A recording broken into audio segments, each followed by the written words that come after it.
woman is brutally murdered. Seeing what happened to this poor old lady, it's just, it's outrageous. A city is desperate to catch her killer. Everybody wanted to bring whoever had done this to justice. Police lock up a suspect, but eerily similar crimes strike the same neighborhood. Both cases involve the stuffing of feet of cloth down the old woman's throat. And this shocking story is far from over. I didn't do this. When did I do so bad that I deserve this?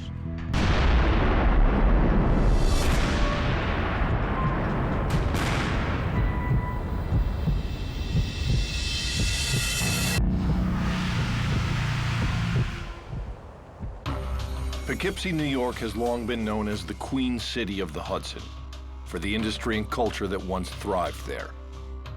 In 1977, this quiet city of 25,000 was riveted by reports of an infamous serial killer terrorizing the Big Apple just down the river. The eighth attack in just over 12 months came on this lonely street in Brooklyn. It appears the killer used the same gun every time, and he taunts authorities by writing letters, all of them signed, Son of Sam.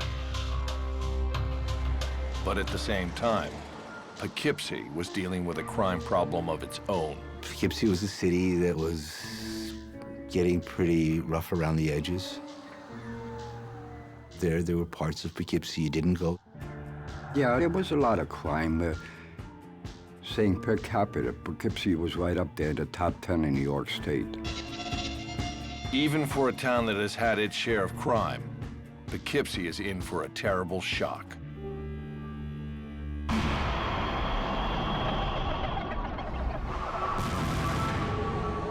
Early on a spring morning, a young woman makes one of her regular visits to the home of her aunt, J. Emma Crapser.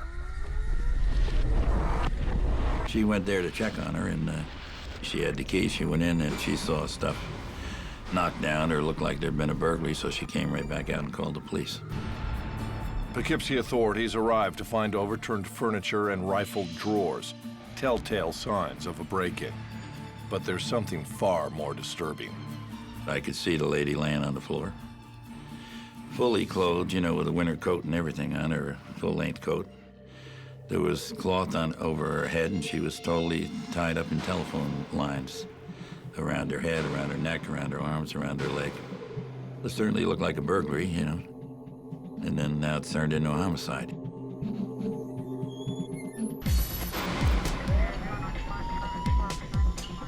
Investigators descend on the home, trying to locate and preserve any evidence that could identify a killer. It quickly becomes clear just how grisly this murder was. They had taken a wood chisel and held on to the chisel part and used the wooden round part to beat a piece of cloth over 4 feet long, 5 or 6 inches wide, beat that into her mouth. And then leave the chisel handle stuck in there. A later autopsy will reveal Emma Crapser was suffocated by 5 different pieces of fabric, including a handkerchief, 2 cloth collars, and an 88-inch length of crocheted lace. There's people that don't care about human life at all. Detectives begin to gather all the information they can about the victim. J. Emma Crapser was a retired legal secretary who had lived alone for years. Despite her advanced age, she was still deeply involved in her community. She was an altruistic person. She cared about others, and she was a faithful member of the church congregation. She also raised money for education and health ministries. Police learn Emma was returning from her weekly church bingo game the night she died. Friends dropped her off, and she entered her home. She had no idea of the nightmare she was about to walk into. There were burglars in there burglarizing her apartment at the time, and they jumped her. Why didn't they just knock the old lady down and run out the front door? If it was just a burglary, why didn't they do that? They decided to stay there and brutally murder her just for fun.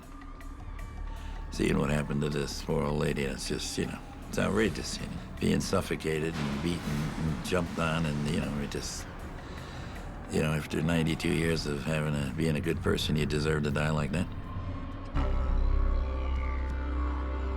Authorities tried to determine how the killer or killers got inside in the first place. But there was only two ways to get in the house, the door or the window.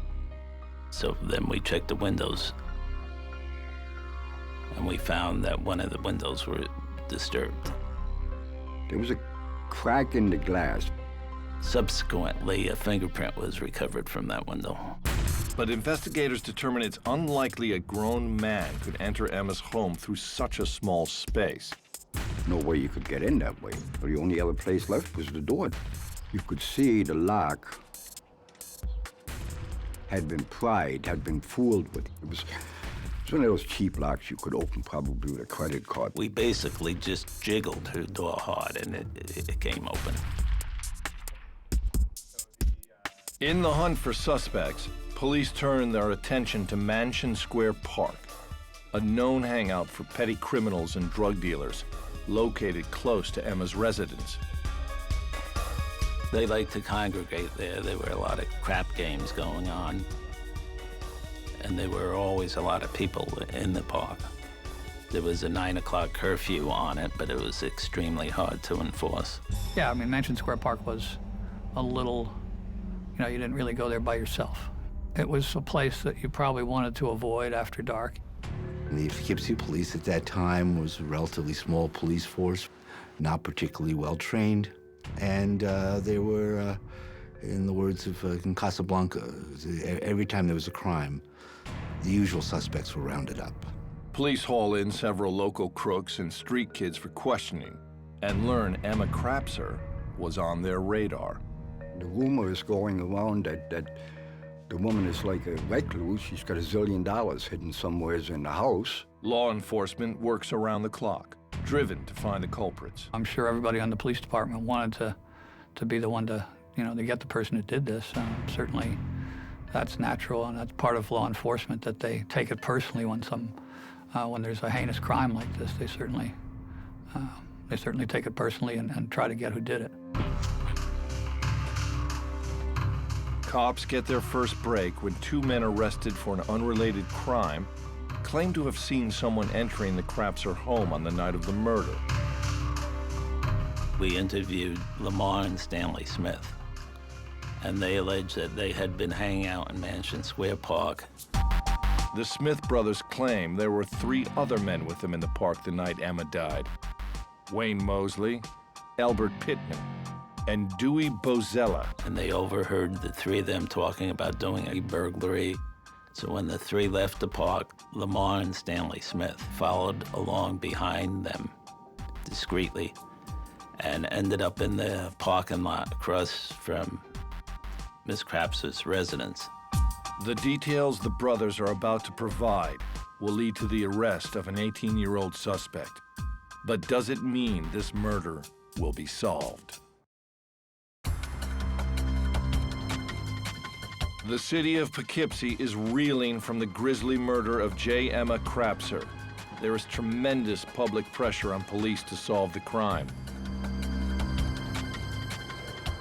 It was a very high-profile case. It was covered quite extensively by media. It was the first time that I knew of in Poughkeepsie that a woman had been brutally murdered like that. It just those things just didn't happen here.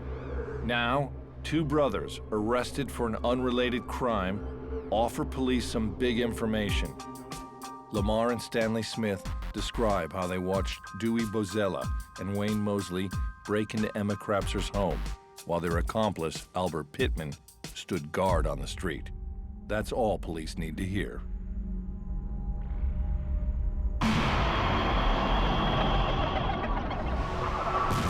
I was walking on Main Street, you know, and police came and arrested me. And I'm arrested for the crime of murder. I mean, you've got to be kidding me. You can't be serious. I said, you got the wrong man. I ain't even thinking about this. They were dead serious.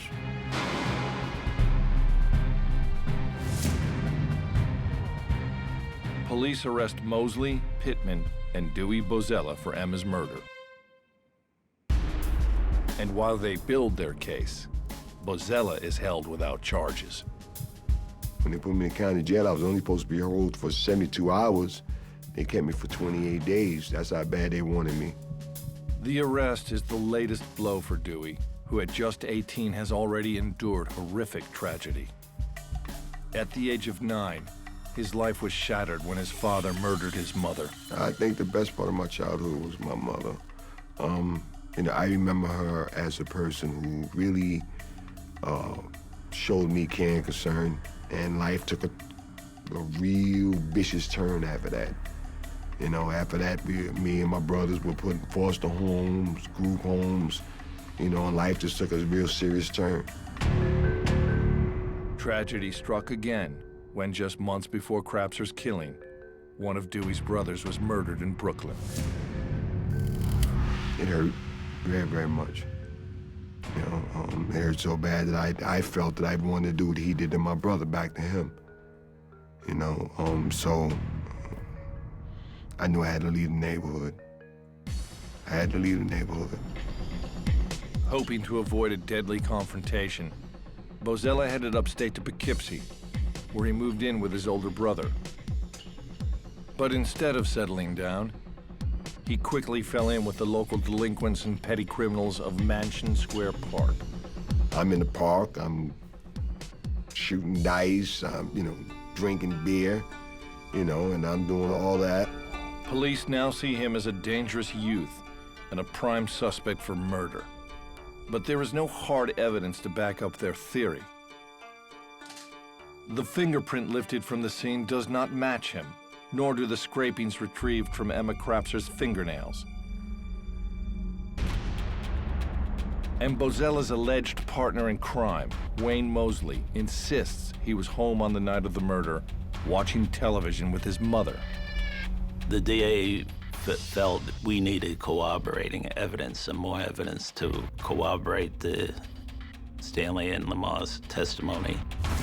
A grand jury agrees, declaring that the claims of the Smith brothers are not enough to send this case to trial. Bozella is released. While Emma's murder remains unsolved, another vicious attack shocks Poughkeepsie. There was another crime where an elderly person was murdered. Certainly raised issues, raised questions. Just months after Emma's killing, 3 local sisters, all in their 80s, are attacked in their home. One of them is killed. We just saw detectives in the backyard. I don't remember if there was tape around, but I remember my mother's swifting us away somewhere, telling us to go someplace. So she didn't want us around while they were taking care of all that business. They were strangled and beaten. They were beaten pretty bad. Things you wouldn't want to wish on your grandmother or your aunt or anybody.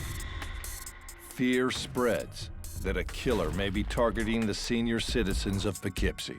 A lot of the elderly people wouldn't talk about it. They were pretty worried.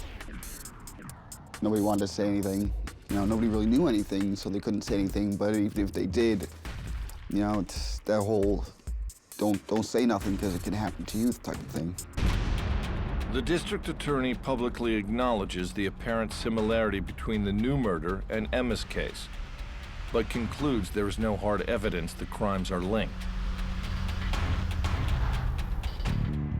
Meanwhile, relieved to have missed his brush with prison, Bozella sets about building a new life. I got me a job. I had my own little place where I was living and started going to Desert Community College. And I got close to graduating. 5.5 years pass, but police and prosecutors are not ready to give up the chase. I recall feeling quite angry at the DA's office that they didn't pursue it. I felt we had a very strong case. Suddenly, a case that had gone cold heats up again when Wayne Mosley, Dewey's alleged accomplice, is hauled in for an unrelated crime.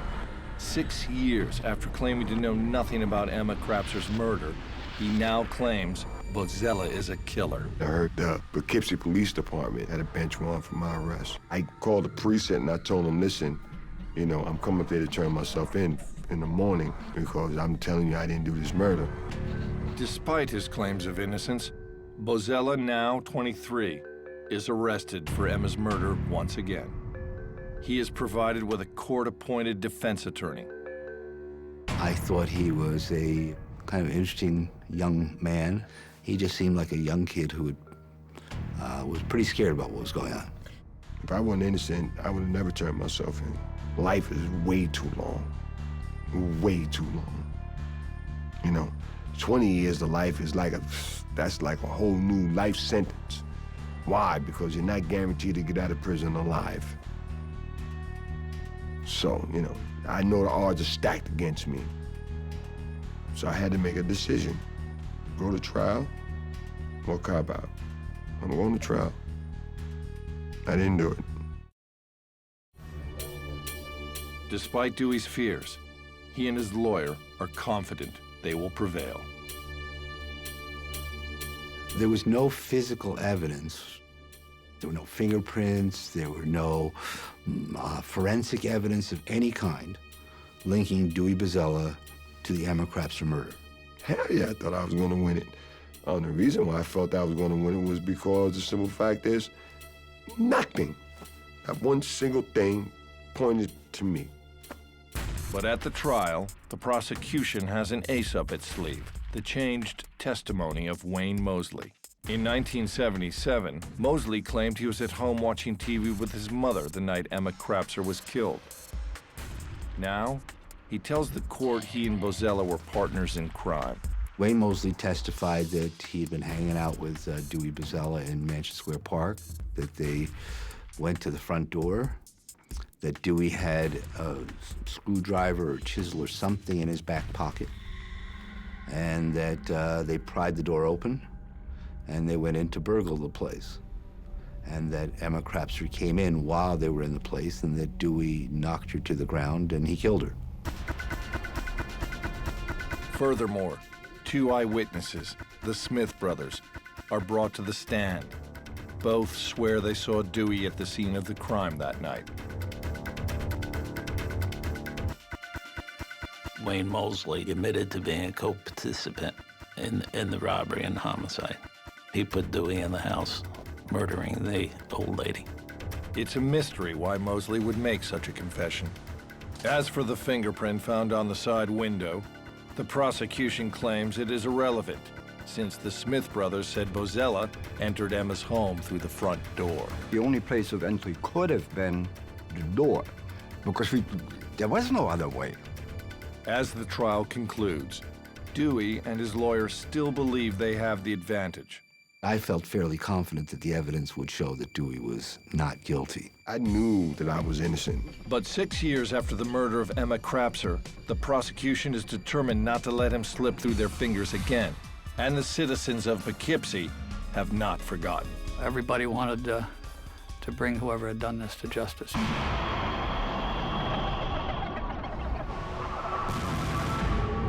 Dewey Bozella awaits the jury's verdict on the double count of burglary and murder in the second degree. How do you find in the first count of the indictment? Not guilty. And I remember going, yes. And Dewey kind of like flinched. His body flinched. And how do you find in the second count? Guilty. And everybody, there was just like a dead silence. I got sentenced 20 years to life in 1983.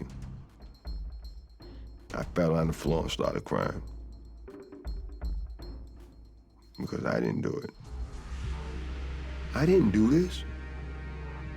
What did I do so bad that I deserved this? It was an elderly white woman who was murdered in a horrible fashion. Crime was unsolved for 6 years. There needed to be some closure. Bozella and his lawyer are soon shocked to learn that his accusers have both negotiated extraordinary deals in exchange for their damning testimony. Nothing. Not one single thing pointed to me, except the guys who made a deal. Their deal was to get out of prison. Both men were in jail on unrelated crimes, and both men were offered freedom. In exchange for Lamar Smith recollection, The district attorney's office said that they would write a favorable letter recommending that he be released on parole.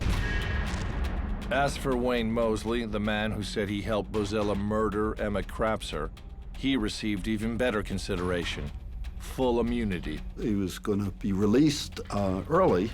He was being offered immunity against prosecution for the murder charge. He implicated himself, but there was no legal implication for him. He could never be charged with the murder of Emma Crapser. In my experience, it was kind of I thought of it as kind of a sweetheart deal. What they wanted from him was quite a lot, namely to incriminate someone else in a murder case and testify in a murder case. I wasn't fully aware of how weak or how strong that case was, independent of my client. But it seemed to me that they would not have been offering him such a sweet deal if they could get a conviction without the testimony of my client. Listen, man, y'all some foul cats, man. Do your time. Leave me alone. They got to get out of jail free card and I went in.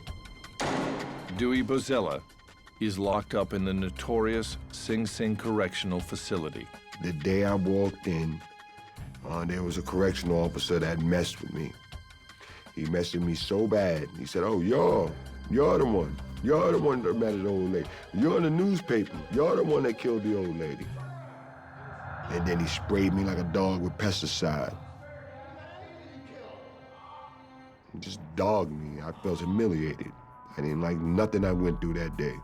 My number was 84A0172.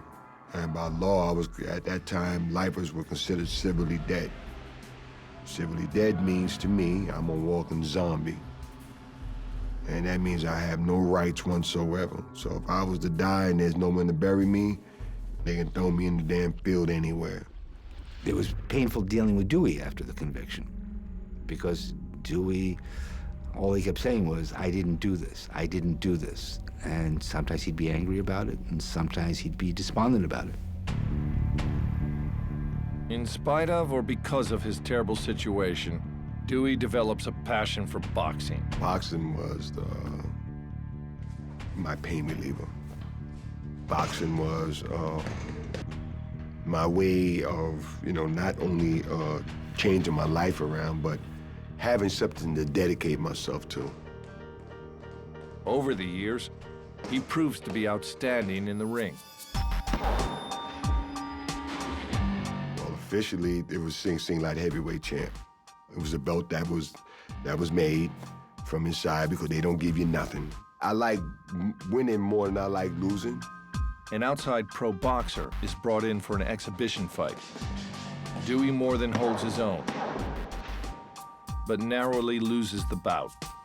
He's the 1990 Golden Glove champ, and by me fighting him, I found out that I had the potential of maybe winning the world title.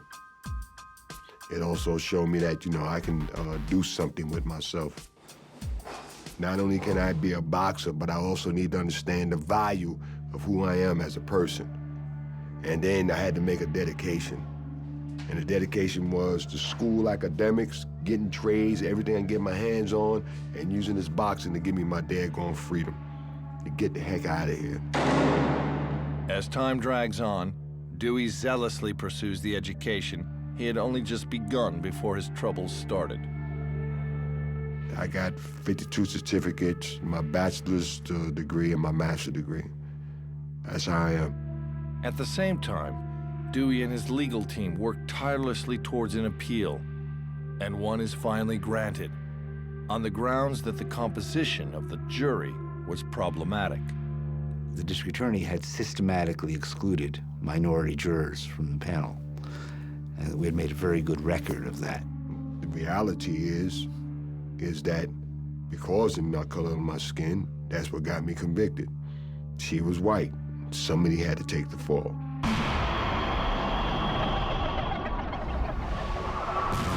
Seven years after he was first convicted, Dewey's second trial gets underway. The prosecution still believes it has an airtight case, thanks to Wayne Mosley. Mosley still claims that he and Dewey broke into Emma Crapser's home and that Dewey killed her. It was all testimonial evidence based upon the testimony of Wayne Mosley. That was the case against Dewey Bozella. But this time the case for the defense is much stronger. At Dewey's first trial, the Smith brothers had testified they saw him gain entry into Emma's house. But now, 7 years later, one of the brothers takes the stand and tells the jury a very different story, denying what he originally told the court. Stanley Smith said that he was recanting his entire trial testimony, that he was not with his brother in the parking lot, that he didn't see Dewey Bozella and Wayne Mosley, and that everything that he said at trial about the events of that night was a lie. He got up on the stand and said, listen, I want you to know that I lied. The only reason why I got up on the stand the first time was to get my brother out of the penitentiary. Adding even more weight to the defense's case, a forensics expert from the FBI confirms that the fingerprint found at the scene definitely does not belong to Dewey. When the jury retired to deliberate, the trial judge turned around and said, in the courtroom, I don't know why they even bothered with this case. The jury will be back in a half an hour with a not guilty verdict. Dewey believes his wrongful conviction nightmare may soon be over. But there are more chapters of his story to be written, and a killer who has yet to be caught. After 2 trials and 7 years in prison, Dewey Bozella is confident freedom is finally at hand.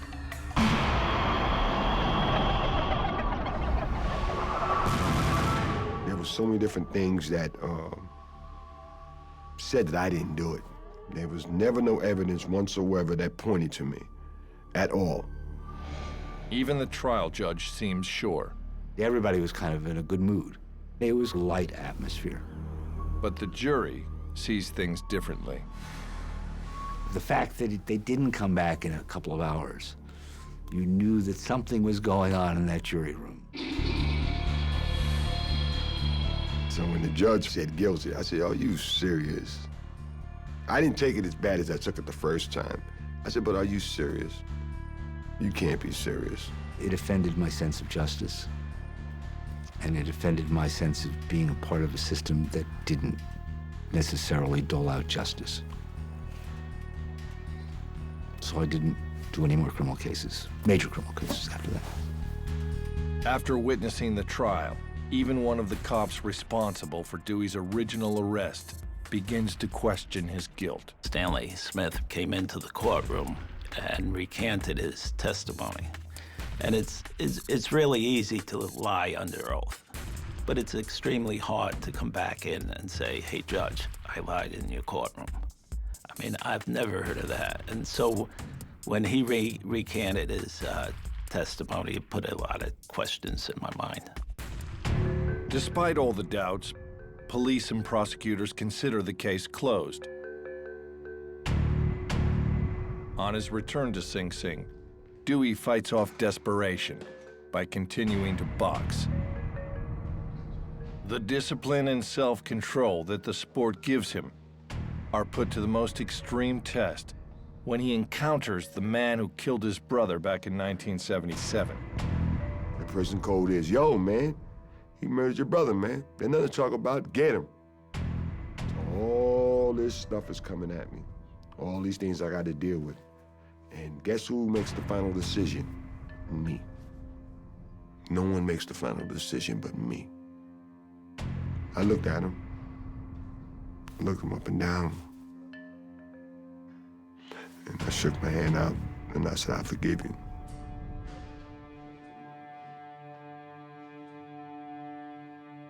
A guy who I know, he said, yo, you ain't gonna do nothing, man. You ain't gonna do nothing. You ain't gonna do nothing. That was your brother. You ain't gonna do nothing, man. You ain't gonna do nothing. I said, mind your business, man. It's between me, him, and God. You ain't got nothing to do with this. But that was your brother. I said, once again, mind your business. Dewey endures another 6 long years in a cage. But one afternoon in the prison meeting room, his life takes a sudden and for once happy turn. He meets Trina Boone, a school teacher and sister of a fellow inmate. Well, actually, I had seen Dewey a couple of times before I was introduced to him that day, and there was something about him. I said, oh, I like the way this guy's attitude is. It was an instant connection. One day we were on a visit. All of a sudden, Dewey just got up, and I looked up, and what I noticed was that a woman's sweater had fallen off of her chair. So he went up, he picked her sweater up, he dusted it off very nicely, and he put it back on her chair. And he just came back to the seat. And for me, that was the convincing moment. If you care about someone, especially a woman, no way, he didn't do that crime. This unlikely romance culminates in their marriage behind bars in 1996. With the help of his new wife, Dewey continues to push for his conviction to be overturned. I wrote everybody. I wrote Essence, I wrote Jet, I wrote 60 Minutes. I wrote everybody, telling them, you're my last resort. The courts denied everything that I put in. I went all the way to the United States Supreme Court, and they even denied me. But he hears about one last shot at Exoneration. A guy up in the law library told me about the Innocent Project. The nonprofit group specializes in freeing the wrongfully convicted through DNA testing. Dewey writes to them every month for 6 years, even as he is continually denied parole for refusing to admit guilt.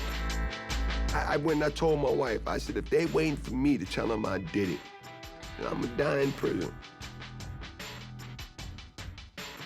And I went through 4 boards like that. Finally, in 2007, his perseverance pays off. We determined that DNA testing of various objects from the crime scene, the victim's fingernails, the various objects that were stuffed inside of the victim's mouth, other kinds of items that were at the scene, that those items could be DNA tested. But just as they dig into his case, they hit a devastating roadblock. Unfortunately, we learned that the evidence, all of the DNA evidence, had been destroyed by the police in 2003. Purging old archives is standard practice, but the timing couldn't be worse for Dewey. Had the DNA evidence not been destroyed, we could have done post-conviction DNA testing on that evidence. There's a strong chance that we would have found DNA from the perpetrator. That would have meant that Dewey's innocence potentially would have been proven. Still, the Innocence Project believes in Dewey's case so much that in an extraordinary move, they enlist the help of a high-powered Park Avenue law firm, Wilmer Hale. They have a blue-chip client list, but are prepared to take on Dewey's case pro bono. We do represent executives of major corporations in white-collar criminal cases, but nothing like the Crapser case. This was a really clear case where an innocent man was in prison, and helping a man secure his freedom is sort of the ultimate accomplishment, and something that you really, your whole career, look for a chance to do. The Wilmer Hale team is shocked to learn that informant testimony, arranged through plea deals, carried so much weight in Dewey's convictions. And even just reading the transcripts, I said to myself, how does someone get convicted based on the lack of evidence in this case? While reviewing the transcripts of Dewey's trials, the new lawyers learn of the almost identical killing that occurred just months after the murder of Emma Crapser in the home of the King sisters. There were 3 King sisters, all in their 80s or 90s, who lived together, and 3 individuals broke into the house, and they physically attacked the 3 sisters, one of whom died. One of 3 culprits arrested at the time was Donald Wise, known for being a violent burglar. He was subsequently tried and convicted of the murder. The cases were strikingly similar. Both cases involved the murder of an elderly woman in her own home late at night. They both involved the stuffing of feet of cloth down the old woman's throat. And here we have The same exact murder happening twice in the same 8-month period, blocks away from one another. Furstenbaum and Friedman learned that FBI forensics had a match for the fingerprint found in Emma Krapser's home. But when this information was finally introduced at Dewey's second trial, it had no effect on the outcome. And there's more. And the fingerprint matched one of the individuals who had been convicted of a similar crime a mile away, the King murders, and who was a short African-American guy. Specifically, the fingerprint matched Donald Wise, the same man convicted for the King murder. This evidence was also presented at Dewey's trial, but didn't sway the courts. The Wilmer Hale team knows they must dig even deeper. In June 2008, the lawyers tracked down the now retired lead investigator from the Krapser case, Art Regula. He sits us down at the dining room table, and he pulls out a case file. And he says, "This is my file from the Krapser case." And I said to him, "Well, did you keep a copy of all of your case files when you retired?" He said, "This is the only case where I kept the file when I retired." And I asked, "Why?" And he said, "Because I knew someday someone like you would be here to show that he didn't commit that crime." I always had doubts about Dewey's guilt, and I always felt that the case should be looked at again. This was somebody who was working against Dewey during the investigation and the trial. And just to hear that there was a doubt in his mind, I think gave everyone hope. When Regula's files are opened, the defense team is taken aback. The pages reveal evidence never before made public, some of it pointing to Dewey's innocence. But is it enough to finally set him free? And can there be justice for a woman killed so long ago?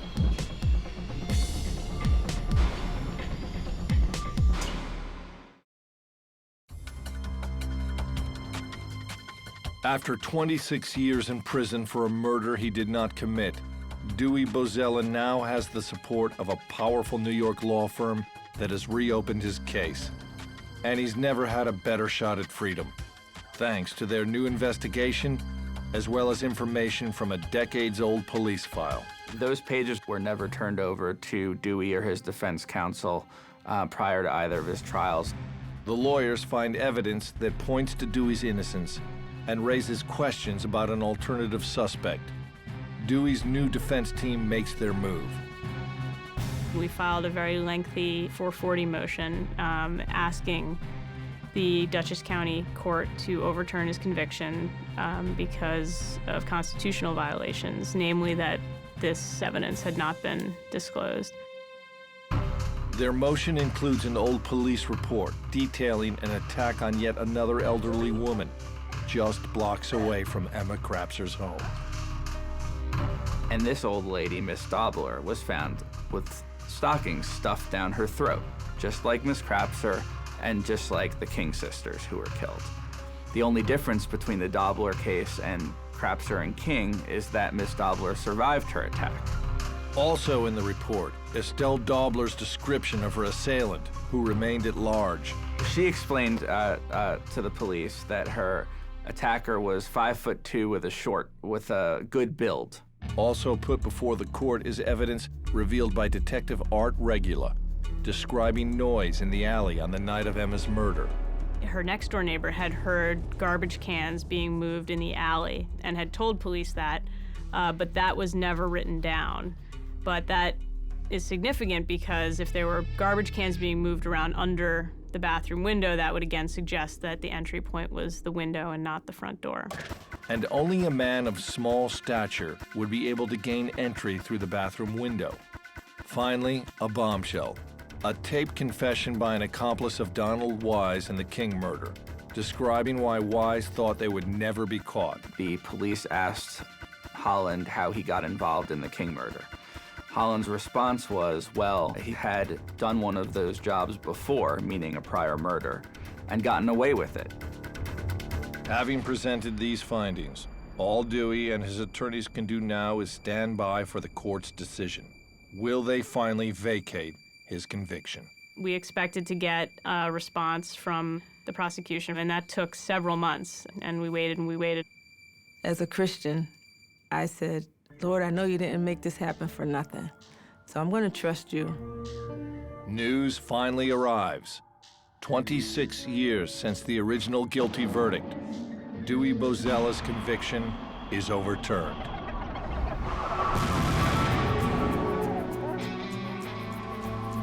And when I walked out the courtroom, the first thing that I said to myself was, damn. I'm finally out. Informants were instrumental in convicting Dewey, raising the question, can this type of testimony be trusted?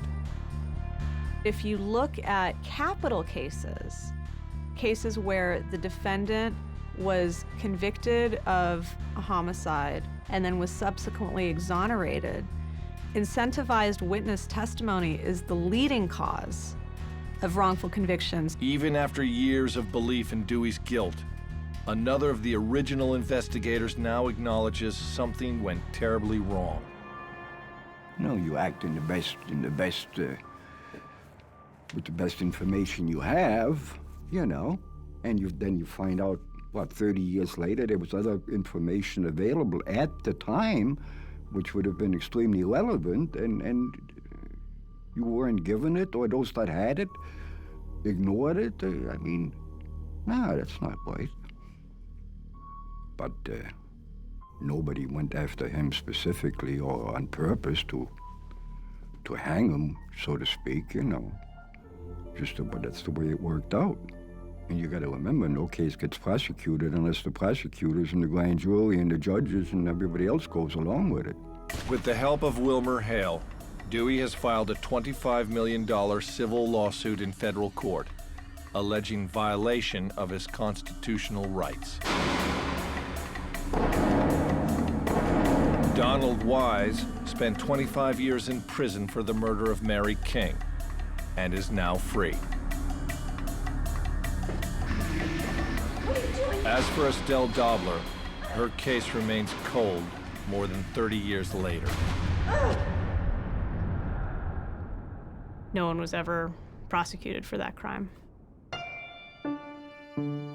And some 35 years after she was so savagely killed, the murder of J. Emma Krapser is still unsolved. But you want to know something? This crash was here and here for the rest of my life. And I said while I was in there that whatever I can do with my life, I'll do it right.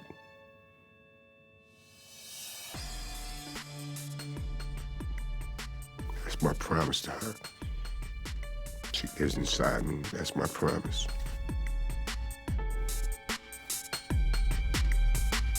Dewey's lifelong dream to become a professional boxer finally comes true.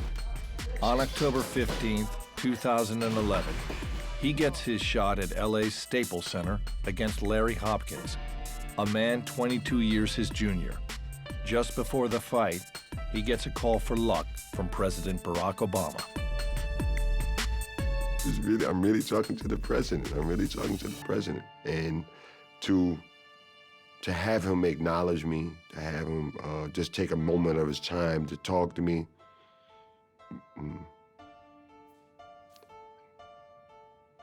open up my eyes.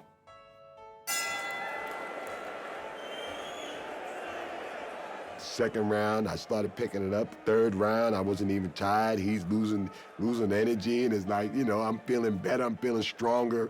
You know, I'm moving around like I'm a young Ali, but I'm 52 years old. You know, I'm just dancing. You know, and I'm doing what I need to do, and I'm picking it up. You know, I just thought of the enormous pressure that was on him, and to see him overcome all that and become a really good boxer in the course of those few rounds that he fought. It was just, it was nice. It almost made me cry. At the age of 52, and after 26 years in prison for a crime he did not commit, Dewey Bozella wins his professional boxing debut in a 4-round unanimous decision. He promptly retires, undefeated. He overcame something that he didn't do, and he still has a good heart. He's not mean to people. He still cares about people. He's not an angry person. I believe with Dewey's attitude and the way he look at life, that the second half will be better than that first half. And I think that's what we look forward to. I'm loving to have my own gym to help kids, to help them to not make bad decisions in their life, and to let them have the opportunity of what boxing did for me. God willing, boxing do the same for them.